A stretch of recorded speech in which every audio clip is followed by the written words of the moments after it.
আসসালামু আলাইকুম ভাই।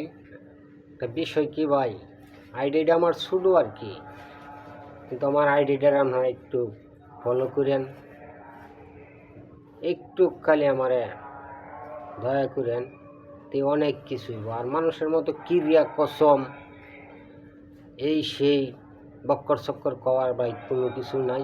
যদি মনে চায় ভাই আমার একটু আপনারা দেখেন, এইটুকুই আপনার কাছে চাওয়া পাওয়া। আর উড়া দুরা এই সেই বক্কর চক্কর দেখায়া লাভ নাই কিছু। কোরআন লইয়া কসম কাটিয়া এই লইয়া কসম কাটিয়া যারা টিকটক করে, এটা এমন কিছু না যে জান্নাতের ঠিকানা হইব আমার, যে কসম কাটতে হইব। মন চাইলে ভাই দিয়েন, আর মন না চাইলে না দিয়েন, কিন্তু কসম যাতে না কাটি। আমি না, কেউ যাতে কসম না কাটি যে কোনো জিনিস লেখে। আপনিও মুসলমান, আমিও মুসলমান ভাই। দেখেন ভাই আমারে। আল্লাহ হাফেজ।